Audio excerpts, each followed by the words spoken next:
How important is faith in our lives? Well, we put our faith in stuff every single day, really without even knowing it. I mean, think about it. When we sit in a chair, we have to have faith that those chair legs are going to stand up and hold us up in the chair. Or when we get on an airplane, I mean, we've got to have faith that that pilot knows exactly what to do, and that plane is equipped to get us to our destination. Hebrews 11:1 says this, "Now faith is the confidence in what we hope for and the assurance about what we do not see." Just thinking about that, faith is the confidence in what we hope for. Faith helps us to realize that really we've already attained what it is we're praying for, what it is we're seeking, what it is we have. And not only that, but it gives us the assurance of that realization before we even know it, before we even see it, before we can see any evidence of it. I love what Corrie ten Boom, a Holocaust survivor, said this about faith. Faith is like radar that sees through the fog, the reality of things at a distance that the human eye cannot see. Hebrews 11:6 says, "Without faith, it is impossible to please God."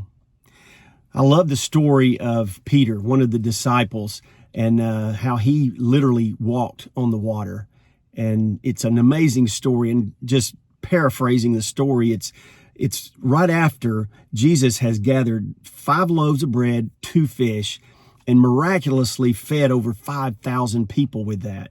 Well, as folks finished eating, the 12 disciples that were there with him, collected 12 full baskets of food that was left over. Just an amazing miracle that the disciples got to see. Right after that all happened, Jesus told them to go get in the boat and cross the lake that was there. While he went away and prayed and rested from all that was going on. Well, while they were in the boat, terrible storm comes and they were scared to death. I mean, winds and waves and stuff going on. And the biggest fear that they had was all this was going on and Jesus was not with them. Well, suddenly they see a figure of a man coming toward them walking on the water. They think it's a ghost and they cry out in fear. Well, Jesus says, "Hey, do not be afraid. It's me. Chill, guys. It's me." So Peter then gets up, stands up in the boat and says, "Jesus, if it is you, tell me to come to you on the water." Well, Jesus says, "Come on, Peter." And so Peter literally steps out of the boat onto the water and walks to Jesus on the water. And hey, as long as Peter is focused on Jesus and his faith is fully on him, he's walking. He's walking on the water.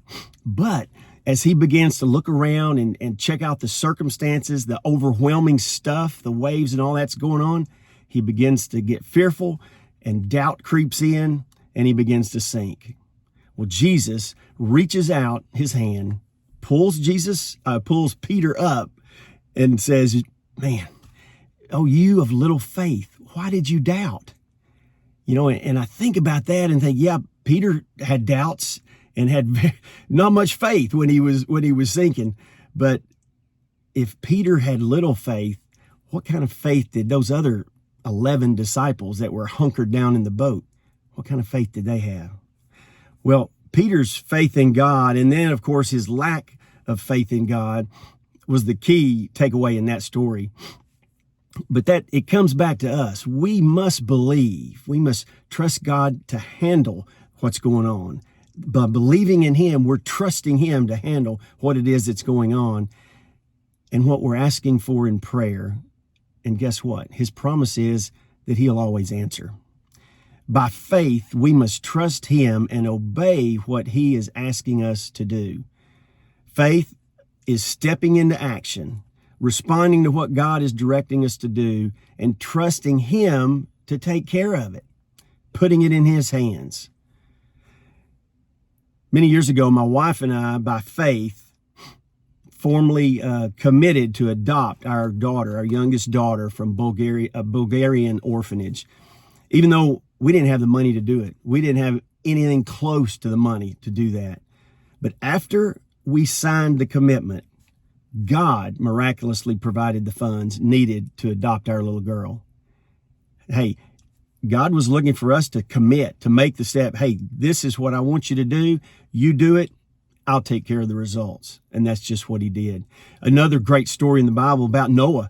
You know, by faith, Noah built a gigantic boat, the ark, because God told him to, because the whole earth was going to be flooded.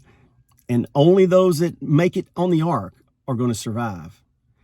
Even though Noah had never even seen rain, much less a flood that would engulf the whole earth. You know, in the story we just talked about Peter, by faith, Peter stepped out of that boat first, and then God enabled him to walk on the water. You know, none of us know what the future holds, but we know who holds the future. So my challenge to you and me and everybody is to put your faith in God by doing what he directs you to do and trust him with the results. He's got us. He's got us. Let's trust him.